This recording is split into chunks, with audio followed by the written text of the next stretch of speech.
हम लोगों ने पिछले वीडियो में प्रश्नावली 10.5 के क्वेश्चन नंबर 5 तक अध्ययन किए थे। आज हम लोग इसी प्रश्नावली 10.5 के क्वेश्चन नंबर 6 का अध्ययन करेंगे। आइए देखते हैं क्वेश्चन नंबर 6 है क्या।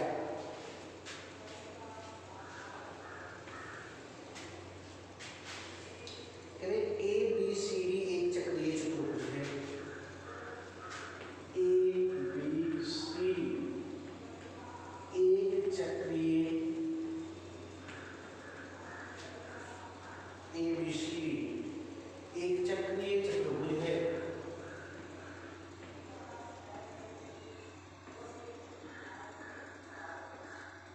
चक्रीय चतुर्भुज है जिसके विकर्ण एक बिंदु ई पर प्रच्छेद करते हैं।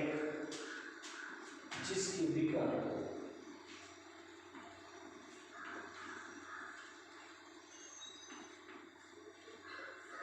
एक दूसरे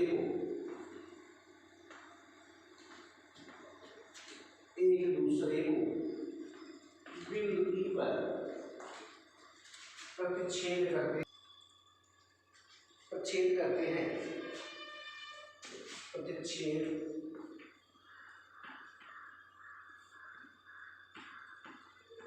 करते हैं यदि कोण बीडीसी बराबर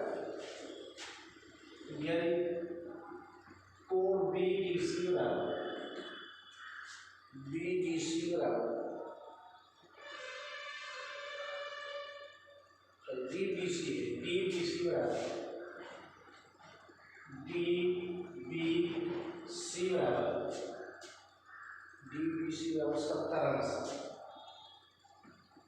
और कोण BAC बराबर 30 अंश।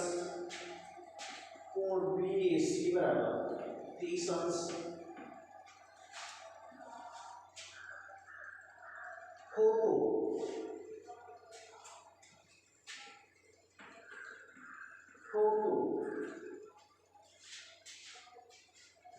कोण BCD ज्ञात कीजिए। कोण BCD ज्ञात कीजिए। BCD ज्ञात कीजिए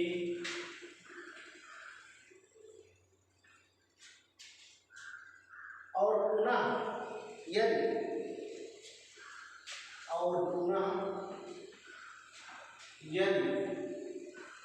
AB बराबर BC हो तो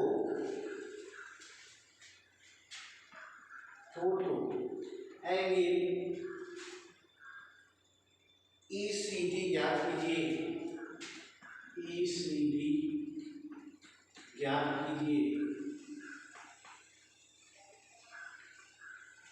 देखिए सर्वप्रथम इस क्वेश्चन को हल करने के पहले आपको ये देखना हो कि आपका जो डायग्राम बने अर्थात चित्र बने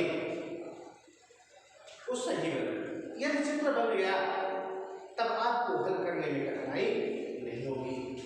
तो ध्यान दीजिए चित्र बनाते हैं। करें ए बी सी डी एक चक्रीय चतुर्भुज है।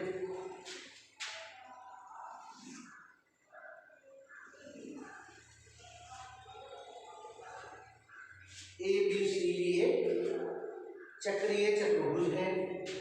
चक्रीय चतुर्भुज हम आपको बताए हैं कि वह चतुर्भुज जो वृत्त के परिधि पर चारों शीर्ष स्थित होते हैं वो आपके चक्रीय चतुर्भुज कहलाते हैं। तो यहाँ ABCD एक चक्रीय चतुर्भुज है।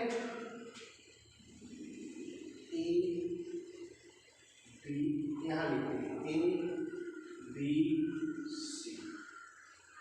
और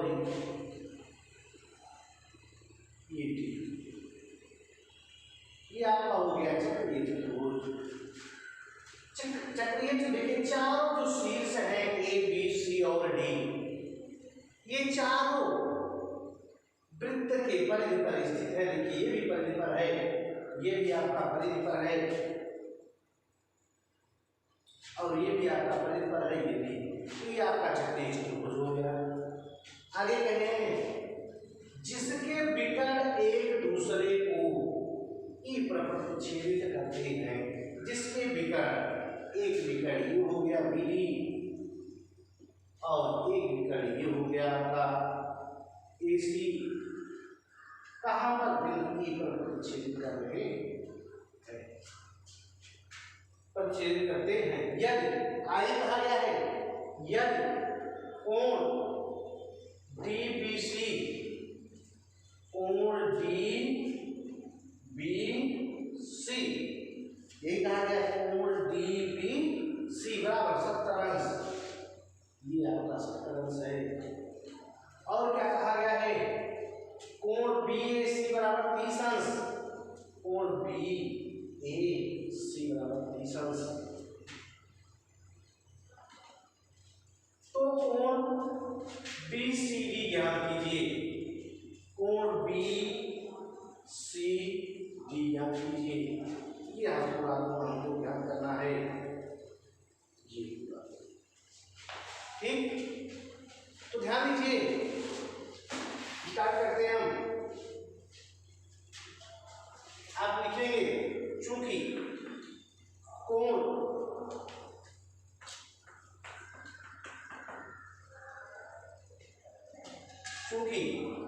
कोण बी ए सी बराबर कोण बी डी सी, कोण बी ए सी ये वाला और कोण बी डी सी आपस में बराबर है। क्यों बराबर है यहाँ लिखेंगे, परवें पढ़ चुके हैं, एक ही वृत्तखंड के कोण आपस में बराबर होते हैं, एक ही वृत्तखंड के कोण आपस में बराबर होते हैं।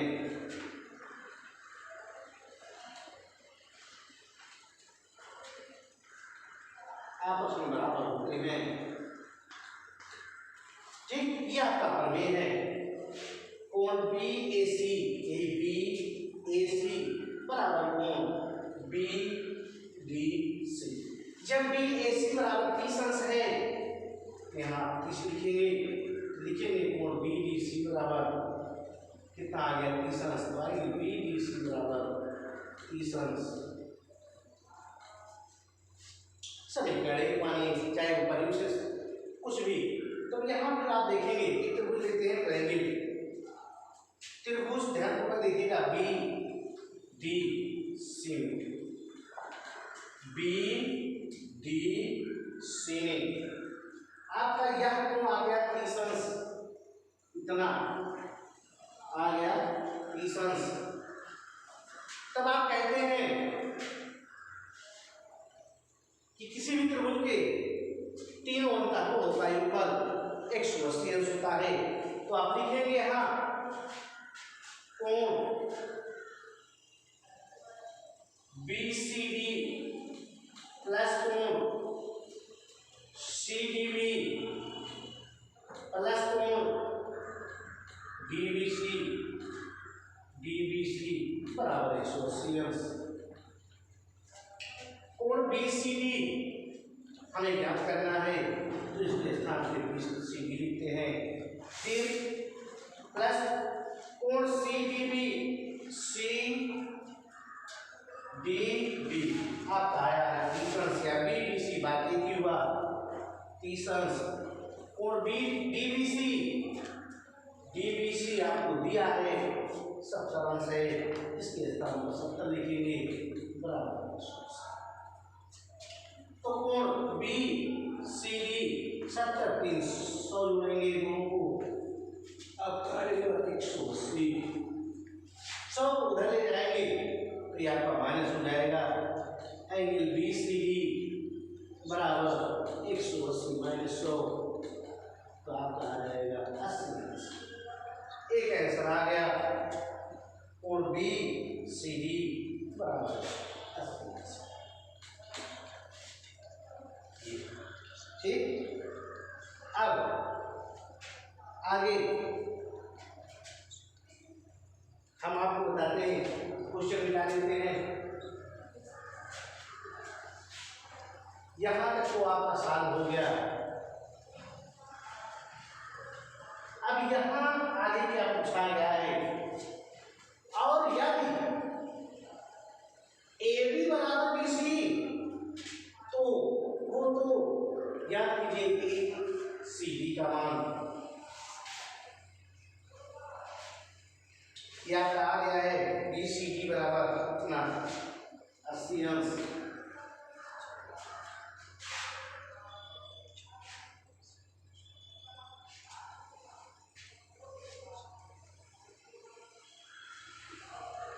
अब हमें निकालना है एंगल ECD का मान,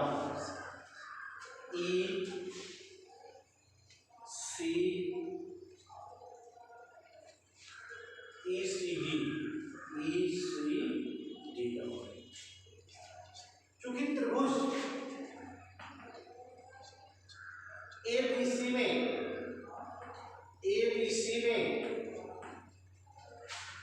आपको ज्ञात है, या दिया है AB बराबर BC, ये हमें ज्ञात है पहले से। जब ज्ञात है, आप एक नियम पढ़े होंगे, बताया गया है कि यदि इस त्रिभुज की दो भुजाएं बराबर हो तो तीसरी भुजा को समान कोणांकित करते हैं। देखिए भुजा AB बराबर BC के है, तीसरी भुजा आपकी AC है, तो अगर ये 30 अंश है तो ये 30 अंश है, तो लिखेंगे AB बराबर BC, इसलिए एंगल BAC बराबर कोण BCA। क्यों? क्योंकि किसी त्रिभुज में, अभी जो बताया मैंने, किसी त्रिभुज में ये दो बराबर भुजाएं हैं तो तीसरी भुजा पर वो समान कोण करते हैं, इसलिए यह 30 अंश है तो यह भी आपका BCA बराबर 30 अंश हो जाएगा। तो यहां तक आपका आ गया, ये पूरा तो 80 था, ये आपका आ गया यहाँ 30 अंश, 30 अंश। ठीक, तो आप कहेंगे, अब ध्यान दो, इसी कोण BCD को क्या लिखा जा सकता है, आपको बताते हैं। कोण BCD बराबर कोण BCE प्लस कोण ECD। कोण BCD का मान है आपका 80, कोण BCE का मान आया है, या BCE इसी को बढ़ाया गया यही तक, तो ये 30 अंश से डिग्री आप इसके नाम लिख सकते हैं, 30 अंश प्लस कोण ECD। फिर आप आएगा 80 प्लस 30 इस तरफ आप लाएंगे तो -30 हो जाएगा, बराबर आएंगे ECD। 80 में से 30 घटाएंगे तो ये आपका 50, कोण ECD बराबर 50 अंश, ये आपका आंसर आता है। तो इस प्रकार हमने आपको बताया कि क्वेश्चन देखिए, इसमें दो सवाल करने थे, दो तथ्य हमने बताया। इसमें आपको ये देखना होगा, यदि आपका चित्र बढ़िया से बन जाता है, ध्यानपूर्वक बनाते हैं, तो आपके क्वेश्चन में कोई गलती नहीं होगी। अब इसके पहले आपको हम पिछले वीडियो में बताए हैं, इसके पहले बताए हैं, जब आपका प्रमेय तैयार होगा तो नियम आपको भूलने की आवश्यकता नहीं होगी, वही प्रमेय आपका नियम बन जाता है, वही नियम आपके क्वेश्चन में प्रयोग होता है। तो चलो हम आपको अगला क्वेश्चन बताते हैं, क्वेश्चन नंबर 7।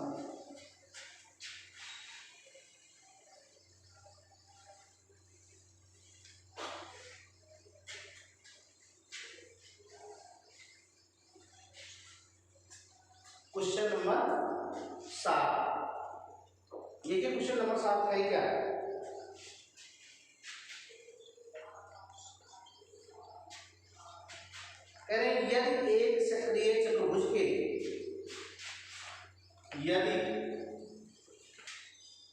यदि एक चक्रीय चतुर्भुज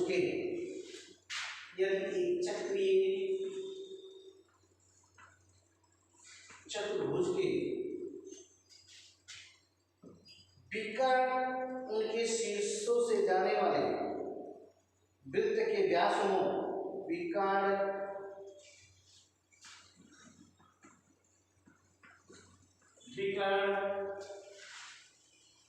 उसके शीर्षों से जाने वाले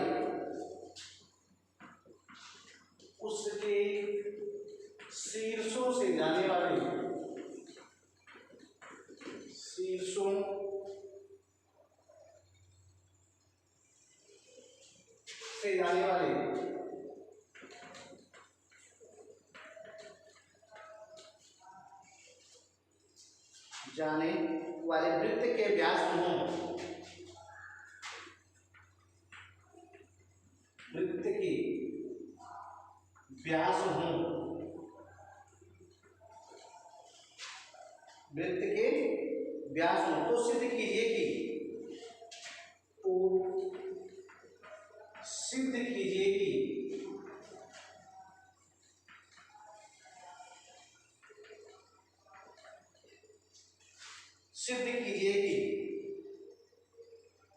वह एक आयत है, वह एक आयत है।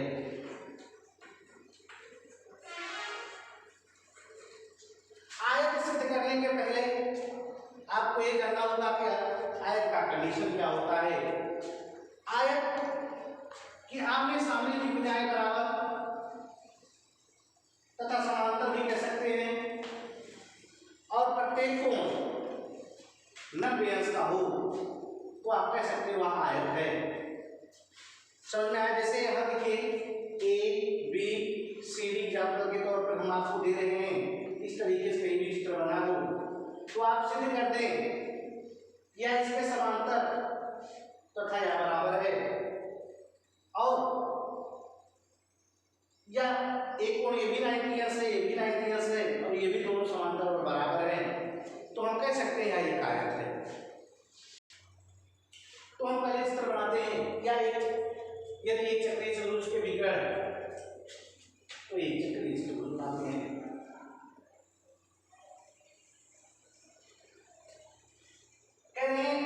चक्रीय चतुर्भुज के विकर्ण शीर्षों से जाने वाले वृत्त के व्यास हों, वृत्त के व्यास हों,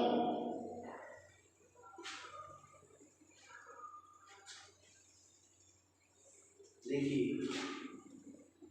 ए बी सी डी या एक चक्रीय चतुर्भुज है, चारों शीर्ष वृत्त के परिधि पर है, और इनका जो विकर्ण है ये देख लीजिए केंद्र O से होता हुआ जा रहा है, तो यह भी व्यास है, और एक विकर्ण ये है, यह भी केंद्र से होकर जा रहा है, ये भी आपका क्या है?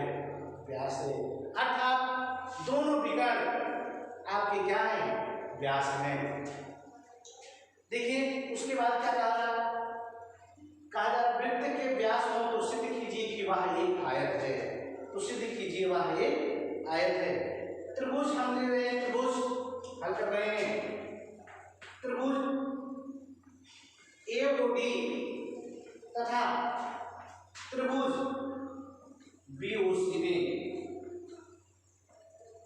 BOC में ठीक कहेंगे AO बराबर OC और B AOD और DO बराबर OB। DO इस त्रिभुज की है और OB इस त्रिभुज की है, इसी दोनों त्रिभुज में लिया गया है। और फिर कह सकते हैं एंगल AOD बराबर एंगल BOC। क्यों? शीर्षाभिमुख कोण है, शीर्षाभिमुख कोण है। आप लोग कक्षा में शीर्षाभिमुख कोण पढ़े होंगे, जब दो रेखाएं एक दूसरे को प्रक्षेपित करें तो उनके द्वारा जो समकोण होते हैं वो आपके शीर्षाभिमुख कोण होते हैं। तो ये आपका होता है जब एक त्रिभुज की दो भुजाएं दूसरे त्रिभुज की दो भुजाएं और एक कोण आपस में बराबर हैं। देखिए इस त्रिभुज की दो भुजा और एक कोण, इस त्रिभुज की दो भुजा और एक कोण आपस में बराबर है तो आप कह सकते हैं कि त्रिभुज दोनों आपस में सर्वांगसम होंगे। एओबी सर्वांगसम त्रिभुज बीओसी। जब सर्वांगसम है तो संगत कोण आपस में क्या होंगे? बराबर होंगे, इसलिए यह कोण बराबर इस कोण के। अतः कोण ए ओडी एडीओ बराबर कोण ओ बीसी, या इसको लिखा जा सकता है कोण को ए डी बी बराबर कोण, इसको लिखा जा सकता है B D B C.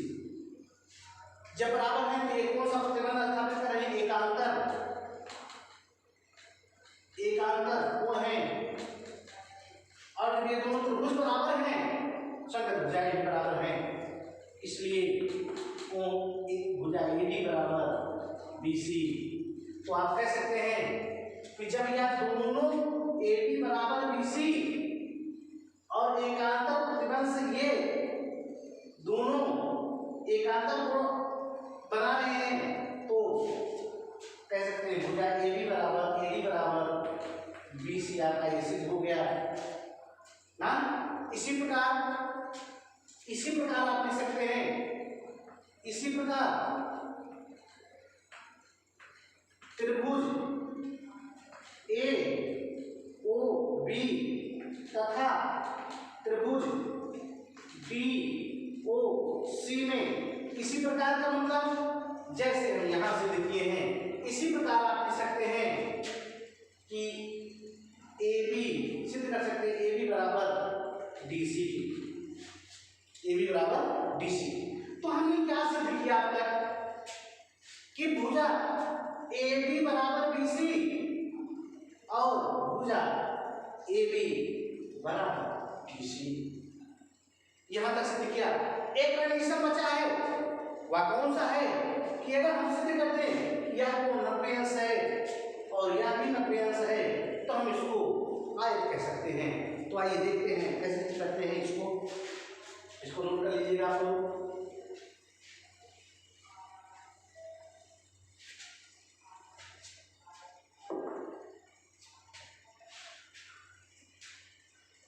Angle BAC पर BAD बराबर 90 अंश। क्यों? अर्धवृत्त का कोण है, अर्धवृत्त में बना कोण समकोण होता है, बना कोण समकोण होता है। चूंकि बी आपका व्यास है तो ये आपका आधा है, ये आपका आधा है। जो ये कोण BAD हम आपका बनाए ये आपका 90 अंश होगा क्योंकि एक प्रमेय है अर्धवृत्त में बना कोण समकोण होता है, इसलिए यह 90 अंश है। इसी प्रकार आप कह सकते हैं कोण, इसी प्रकार कोण BCD भी बराबर 90 अंश होगा, तो ये भी अर्धवृत्त में। अब चूंकि अगला कंडीशन ये तो हमने सिद्ध किया है कि आपका 90 अंश हो गया, हम आपको चारों कोण सिद्ध करके बता रहे हैं कि चारों कोण कैसे 90 अंश होगा। चूंकि अब आप व्यास ले लीजिए, क्योंकि व्यास ए से लेने पर आप कह सकते हैं कोण ADC बराबर 90 अंश, क्योंकि ये भी आपका अर्धवृत्त में बना कोण समकोण होता है। और इसी प्रकार आप कह सकते हैं ABC बराबर 90 अंश, ये भी आपका अर्धवृत्त में बना कोण समकोण, ये भी आपका 90 अंश हो गया, ये भी आपका 90। अर्थात चारों कोण और सामने की भुजाएं आपस में बराबर हैं तो आप इसे आयत कह सकते हैं। क्योंकि जब हमने यह व्यास लिया तो यह को हमें 90 प्राप्त हुआ और यह 90 अर्धवृत्त का दोनों कोण था, और जब हमने यह व्यास लिया तो यह आपका 90 अर्धवृत्त का कोण और यह भी, और आप पहले से सिद्ध कर चुके हैं यहाँ AB बराबर BC और AB बराबर DC, अर्थात आयत का कंडीशन यही है कि आमने सामने की भुजाएं बराबर हों और प्रत्येक को 90 अंश हो तो वह आपका आयत कहलाता है। तो बच्चों इस वीडियो में हमने आपको बताया क्वेश्चन नंबर 7 तक आपको इसका विशेष ध्यान दीजिएगा। यहाँ पर में आपका जो अर्धवृत्त वाला क्वेश्चन होता है इसको आप पढ़ लीजिएगा। काहे ऐसा होता है? क्योंकि यह व्यास है, आधा वृत्त इधर है आधा वृत्त यहाँ है, तो ये 90 अंश ये 90 अंश, यह व्यास लेते हैं तो यह भी अर्धवृत्त में यह आधा वृत्त बन जाता है आधा वृत्त इधर, तो ये भी आपका 90 अंश और ये भी आपका 90 अंश। इसी प्रकार यह आपका आयत होता है। अगले वीडियो में हम आपको क्वेश्चन नंबर 8 बताएंगे। तब तक के लिए धन्यवाद।